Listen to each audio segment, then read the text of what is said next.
Hello everybody, मेरे channel पे आपका स्वागत है। मेरा नाम उर्वशी है और आज इस वीडियो में मैं बात करूँगी शनि और गुरु दोनों वक्री हैं इस समय, दोनों ही मकर राशि में वक्री हैं। तो इसके ऊपर मैं इस वीडियो में डिस्कस करूँगी। शुरू करने से पहले आई होप आप सब सेफ़ हैं, सोशल डिस्टेंसिंग मेंटेन कर रहे हैं, क्योंकि यही एक तरीका है हम इस बीमारी से बच सकते हैं। तो अपना ध्यान रखिए। सेहत सबसे पहले आती है, अगर सेहत नहीं है तो कुछ भी नहीं है। तो और इस बीमारी को लड़ने का एक ही तरीका है, सोशल डिस्टेंसिंग मेंटेन करें। तो वो डेफिनेटली आप मेंटेन करें, मेरी सजेशन है। तो देखते हैं, शनि गुरु दोनों वक्री हैं, इसका क्या मतलब है। वक्री ग्रह है, पहले तो आप सोचिए, आप सीधा जा रहे हैं, एकदम से आप उल्टे मुड़ गए और पीछे जाना शुरू हो गए, यही वक्री होता है। उसी तरह से ग्रह जब सीधा जाता है, उसकी एक नॉर्मल एनर्जी है, लाइफ में हम आगे बढ़ते रहते हैं। जैसे वो वक्रियों के पीछे मुड़ता है, हम रुक के ज़रा पीछे जाते हैं और पीछे जो काम छोड़ दिए थे, जो छूट गए थे या हमने छोड़ दिए, हम कंप्लीट नहीं कर पाए, हम पीछे जाके उन कामों को कंप्लीट करते हैं।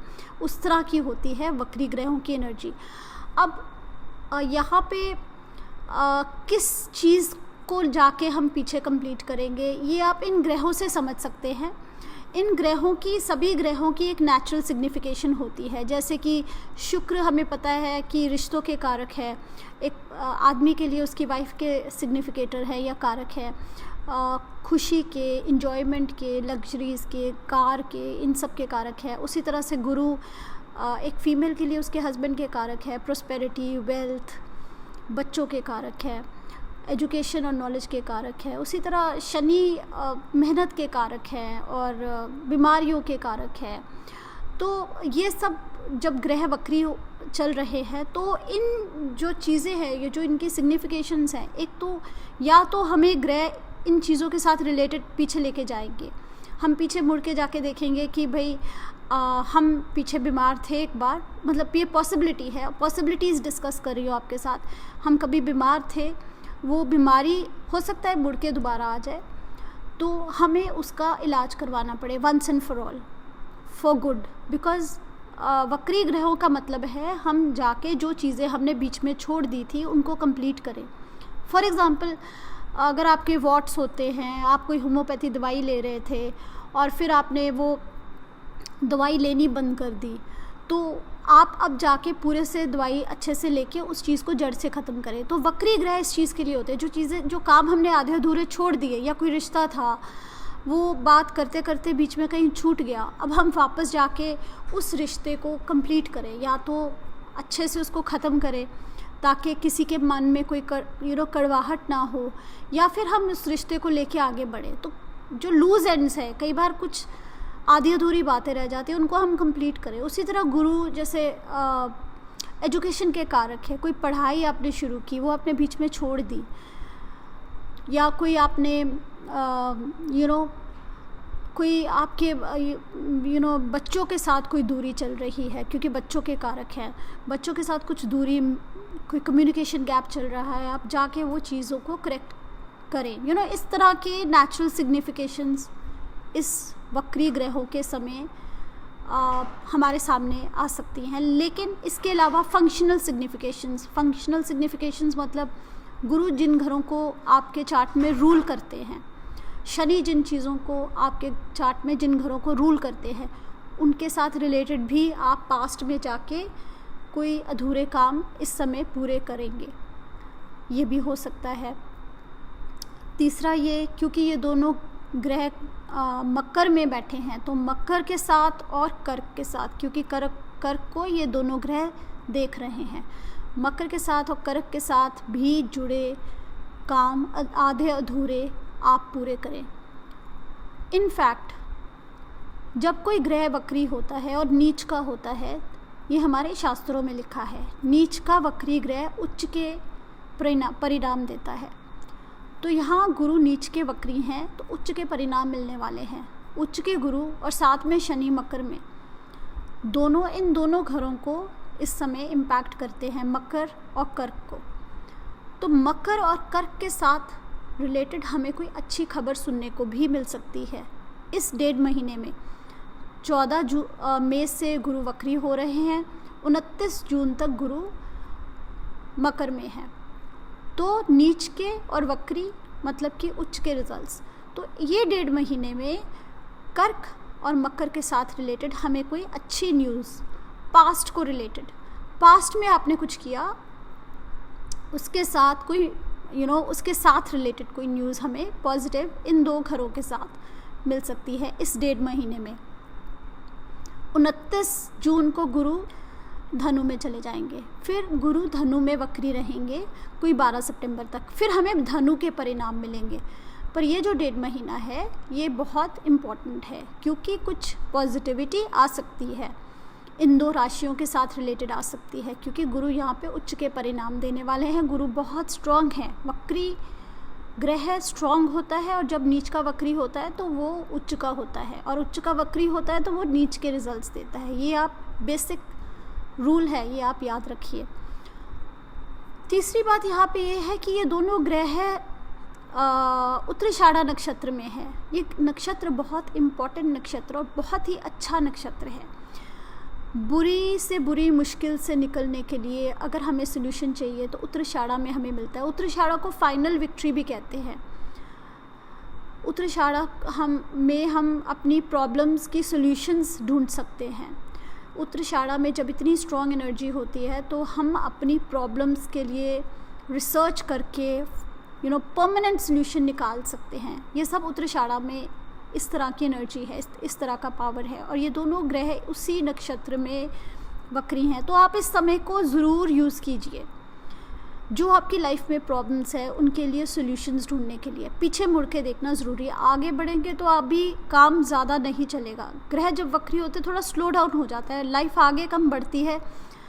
पीछे वाली चीज़ों पे अगर हम काम करें तो हमें बेटर रिजल्ट्स मिलते हैं। जो काम छोड़ दिए, आधे अधूरे रह गए, या जो हम कर रहे हैं उनको हम रिवाइज़ करें जाके कि कैसे किया, गलत किया, सही किया, इसको और कैसे इम्प्रूव किया जाए, वो हमें बेटर रिजल्ट्स मिलते हैं। अगर हम कुछ आगे नया करना चाहें तो कई बार हमें एनर्जी सपोर्ट नहीं करती। तो इस नक्षत्र में आप इस एनर्जी का फ़ायदा उठाइए, अपनी लाइफ की प्रॉब्लम्स को सॉल्यूशन ढूंढने की कोशिश कीजिए, आपको अच्छे रिजल्ट्स मिलेंगे। 3-4 बातें याद रखनी है।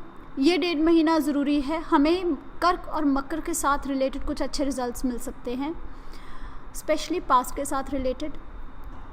पास्ट के साथ रिलेटेड जो प्रॉब्लम्स हैं उनके सॉल्यूशंस ढूंढने के लिए समय अच्छा है। प्रेजेंट में भी जो आपकी प्रॉब्लम्स हैं, जो भी आपकी लाइफ में चल रहा है, उसके ऊपर विचार करने के लिए और उसकी सॉल्यूशंस ढूंढने के लिए समय बहुत अच्छा है। कोई पढ़ाई छोड़ दी, कोई रिश्ता पीछे ख़राब हो गया, अगर उसको सुधारना चाहें, और भी जो फंक्शनल सिग्निफिकेशंस, जिन घरों को दोनों गुरु और शनि रूल करते हैं, उनके साथ रिलेटेड आप कोई सॉल्यूशंस चाहते हैं तो समय बहुत अच्छा है। इन चीज़ों पे आप काम कीजिए।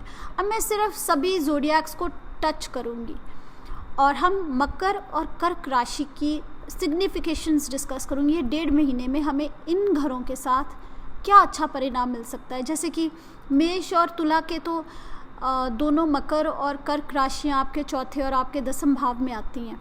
तो मेष और तुला के लिए यहाँ चेंजेस आएंगे, कुछ ना कुछ पॉजिटिव न्यूज़ आ सकती है। तो मैं मकर और कर्क क्यों कह रही हूँ, क्योंकि गुरु मकर में बैठ के वृषभ को देखते हैं और कर्क को देखते हैं और कन्या को देखते हैं, और शनि मकर में बैठ के मीन को देखते हैं, कर्क को देखते हैं, तुला को देखते हैं। तो 2 राशियां यहाँ कॉमन है, मकर और कर्क। तो इन दोनों राशियों में कोई ना कोई पॉजिटिव न्यूज़, क्योंकि गुरु उच्च के परिणाम देंगे, ऐसा कुछ जो आपने पास्ट में किया हो। मेष और तुला के लिए चौथे भाव 10वें भाव के साथ related property, home, peace, vehicles, गाड़ी, या कोई करियर के साथ रिलेटेड आपने चेंजेस किए, कोई नया करियर, कहीं जॉब एप्लीकेशन थी, कोई इंटरव्यू हुई, उसका अच्छा रिजल्ट मिलना है, 4th और 10th हाउस, इसके साथ रिलेटेड आपको कोई ना कोई अच्छी खबर मिल सकती है। वृषभ और वृश्चिक आपके 3रे भाव और आपके 9th हाउस, 3rd और 9th house.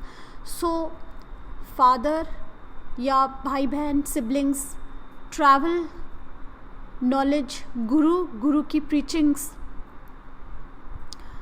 Short distance travel, long distance travel, किसी तीर्थ पे जाना, मैं नहीं कहूँगी इस टाइम आप जाएं, इस समय तो हमें सोशल डिस्टेंसिंग मेंटेन करनी है, बट कुछ ना कुछ positive news, education, because 9th house भी एजुकेशन का है, एजुकेशन के साथ अपॉर्चुनिटी, कोई अपॉर्चुनिटी आए और आपको शिफ्ट होना पड़े एक घर से दूसरे घर, सो शिफ्टिंग, मूविंग, अपॉर्चुनिटी, ये सब चीज़ें एक्टिवेट हो जाती है। फादर के साथ रिलेशंस इम्प्रूव होना, भाई बहनों के साथ रिलेशन इम्प्रूव होना, अगर पास्ट में ख़राब था अब आप जाके उसको करेक्ट कर सकते हैं, तो इस तरह के भी आपके साथ इवेंट्स हो सकते हैं।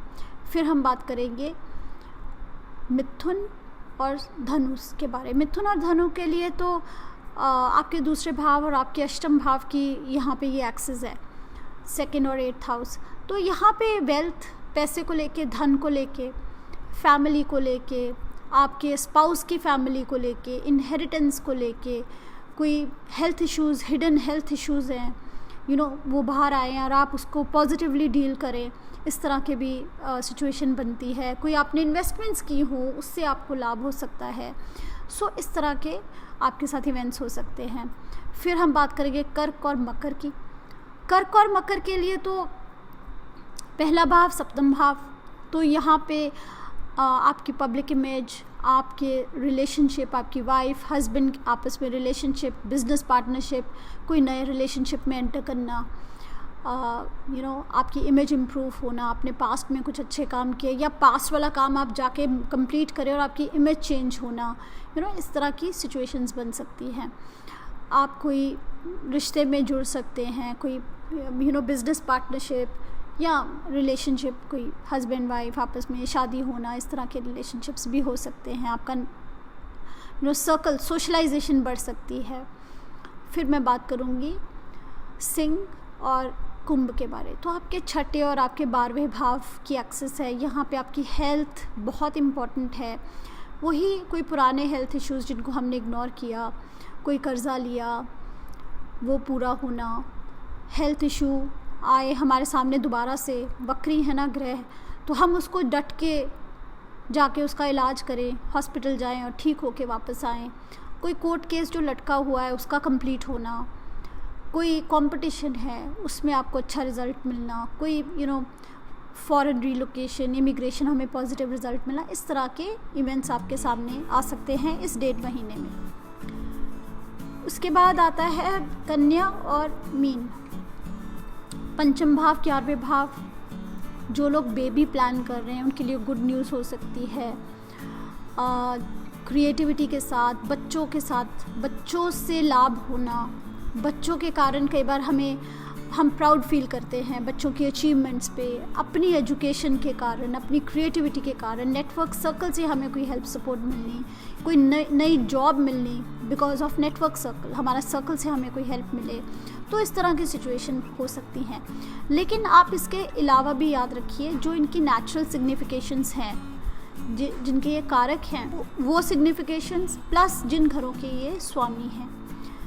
पर ये दो जो राशियां हैं ये बहुत एक्टिवेटेड है, इसके साथ तो हमें डेफिनेटली कुछ ना कुछ पॉजिटिव सुनने को मिल सकता है। समय बुरा नहीं है, मुश्किलें आती रहती है लाइफ में, डरना नहीं चाहिए, लेकिन इंटेलिजेंटली बिहेव करना चाहिए। जब ग्रह वक्री होते हैं, स्पेशली गुरु जब वक्री हैं, तो कई बार हम गुरु एक एडवाइज़र हैं, टीचर हैं, तो जब वक्री हैं तो कई बार हम सलाह नहीं लेते, एडवाइस नहीं लेते और हम गलत रास्ते पर चल पड़ते हैं। इस तरह के भी सिचुएशंस हो सकती हैं। तो आप ध्यान दीजिए, जो आपको अच्छी सलाह दे रहा है उसकी बात ज़रूर सुनिए, उस पर अमल कीजिए। और 29 जून के बाद गुरु धनु में आएंगे, और जो मैंने धनु में गुरु की बातें की थी वो आप अपने लगन से वो वीडियो देख सकते हैं, पर वो चीज़ें अभी रुक जाएंगी और उन चीज़ों को हम रिवाइज़ करेंगे। लेकिन ये 1.5 महीना, क्योंकि गुरु और शनि दोनों की ही दृष्टि अभी कर्क में है और दोनों मकर में बैठे हैं, तो इन घरों के साथ और गुरु के उच्च के जो परिणाम है वो कुछ ना कुछ हमें वहाँ से अच्छा मिल सकता है, जो मैं आपके साथ शेयर करना चाहती थी। मिलते हैं अगले वीडियो में, अभी के लिए बाय बाय।